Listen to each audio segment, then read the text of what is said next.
안녕하세요. 정치를 쉽게 풉니다. 정치 쉽다!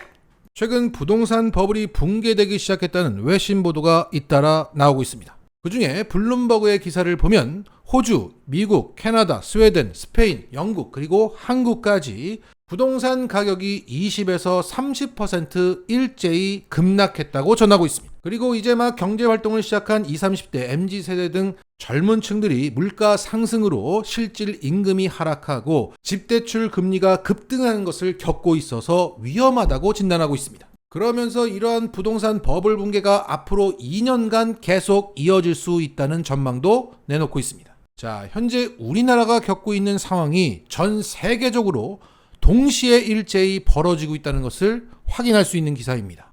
자, 이쯤 되면 우리는 인정을 할 때가 됐습니다. 코로나19로 인해서 각국 정부가 엄청난 양의 돈을 풀었고 그 엄청난 유동성으로 인해서 전 세계 주요 도시의 집값이 올라갔을 때 우리는 문재인 정부가 집값을 떨어뜨리는 정책을 썼지만 집값이 올랐습니다. 시간이 흘러 그 엄청난 유동성 때문에 고물가가 전 세계를 덮쳤고 세계 각국이 고금리, 긴축 정책으로 돈을 회수하고 있을 때 우리는 윤석열 정부가 집값을 올리려는 정책을 썼지만 집값이 떨어졌습니다. 앞으로 더 떨어질 겁니다. 결국 최근 2, 3년간 우리의 부동산 가격이 오르거나 내린 것은 한국 정부의 정책이 큰 변수가 되지 못했다는 얘기입니다.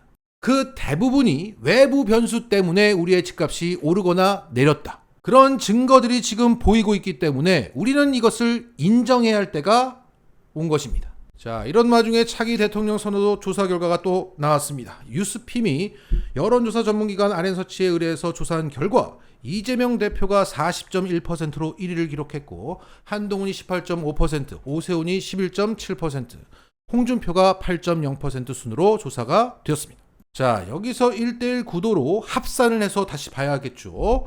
자, 이재명 대표는 김동연의 표를 대부분 흡수할 수 있다. 하지만 이낙연의 표는 절반만 흡수할 수 있다. 나머지 절반은 국힘으로 갈 수 있다. 그래서 이재명 대 국힘 주자의 합으로 다시 계산한다면 이재명 대표는 45.2%, 국힘 주자는 44.7%로 박빙인 가운데 이재명 대표가 0.5%포인트 차이로 앞서는 것으로 보입니다. 자, 이렇게 국힘 정권이 오늘도 개판을 치고 있는 가운데 이 정도의 차이밖에 나지 않는 이유는 대부분이 부동산 때문이라고 저는 생각합니다.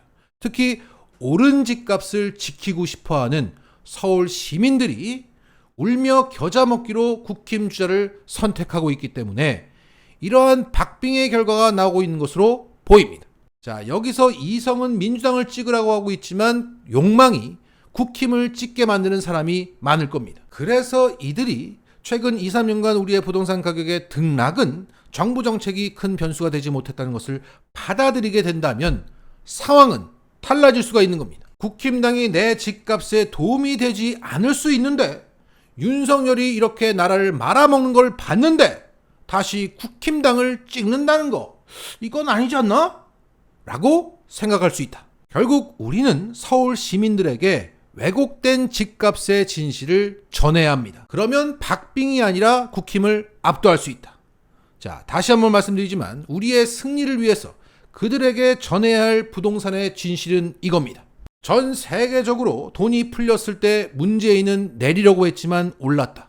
전 세계적으로 돈이 회수됐을 때 윤석열은 올리려고 했지만 떨어졌다. 결국 우리의 집값을 올리거나 내린 것은 한국 정부가 아니었다. 그래도 국힘인가? 미쳤나? 미쳤냐? 자, 결국 논리적으로 설득하려다가 미쳤냐로 끝나겠네요. 오늘 미국 정치 전문지 디플로매트에는 윤석열이 김건희의 주가 조작 혐의로 인해서 탄핵당할 가능성이 있다는 기사가 올라왔습니다. 자, 이 기사는 저스틴 펜도스라는 미국 교수의 칼럼 형식의 기사였고 그는 동아시아의 문화, 교육, 무역 등의 분야와 관련해서 주로 연구하면서 여러 매체에 글을 기고하고 있습니다. 현재 동서대학교 교수도 겸임하고 있다고 하네요. 자, 이 펜도스 교수는 윤석열이 대선 후보 시절 TV토론회에서 김건희의 도이치모터스 주가 조작 혐의와 관련해서 거짓말했다는 의혹을 받고 있다는 점에 크게 주목하고 있습니다. 거기에 대해서 그는 이렇게 분석했습니다. 윤석열 정부를 뒤흔들고 있는 최근의 스캔들은 가장 수위가 높다.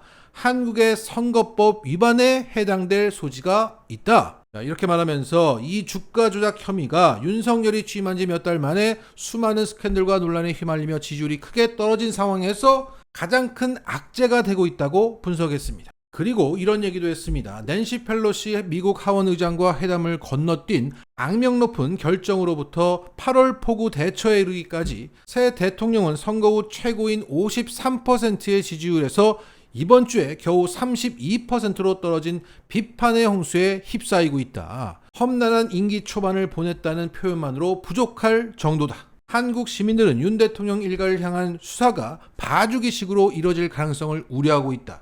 그러나 이는 장기적으로 윤석열 정부에 부정적인 영향을 미칠 것이다. 그러면서 그는 민주당에 대해서도 언급합니다. 민주당은 국회 장악을 유지하면서 정치적 이익을 위해 이러한 스캔들을 계속 겨냥하여 정당 간 대화에서 시간과 에너지를 뺏으려고 하고 있는 것으로 보인다. 수출 감소, 환율 급등, 부채 급증, 인구 고령화로 한국이 유례없는 경제 불확실성의 기로에 서 있는 상황에서 진흙탕 싸움에 초점을 맞추는 것은 도움이 되지 않을 것이다. 이렇게 민주당에게 일침을 놓는 얘기도 했습니다. 그래서 나름 균형된 시각으로 한국 정치 상황을 내가 보고 있어 라고 말하고 있습니다. 자, 이처럼 김건희의 주가 조작에서 윤석열이 허위 사실을 공표한 것은 법적으로 분명 처벌되어야 마땅해. 그런데 안 된다. 이게 나라냐? 라고 나는 계속 떠들 거야. 라고 말하고 있습니다. 자, 이렇게 원칙적이고 상식적인 얘기를 국내 언론에서는 좀처럼 찾아볼 수 없고 이렇게 외신에서만 우리는 접하고 있습니다. 락스뉴스! 최근 엘리자베스 여왕에 대한 윤석열 정부의 조의문에서 오타와 견말이 발견돼서 큰 논란이 되었죠. 그런데 어제 오징어 게임으로 에미상을 수상한 배우들에게 보낸 축전에서도 비문과 잘못된 정보로 가득 차 있다는 소식입니다. 자, 왼쪽이 원문이고 오른쪽은 원문의 어떤 시민분이 첨삭한 수정문입니다. 자, 원문에는 이정재 배우님으로 시작하는데 배우 이정재 님이 맞습니다. 그리고 이정재 씨는 93년도에 데뷔해서 올해 28주년인데 윤석열은 데뷔 30주년을 맞는 올해라고 적어놨습니다. 그리고 드라마 오징어 게임을 통해서 세계인의 더 큰 사랑과 관심을 받게 되어 더욱 뜻깊습니다 라고 했는데 뜻을 기리는 주체가 이정재가 아니지 않습니까? 우리 모두가 뜻을 기리고 있기 때문에 이것은 뜻깊은 일입니다 라고 해야 맞습니다. 무엇보다 지난 출연작을 열거를 했습니다. 그런데 가장 대표작이었던 영화 암살을 빼먹었습니다. 아니 어떻게 암살을 빼먹을 수가 있습니까? 이게 뭐 친일파 밀정을 죽이는 영화라 일부러 뺐냐? 마음이 불편했나 봐요. 그리고 이정재 배우님의 뛰어난 연기가 캐릭터와 보는 이의 마음을 하나로 만들었습니다.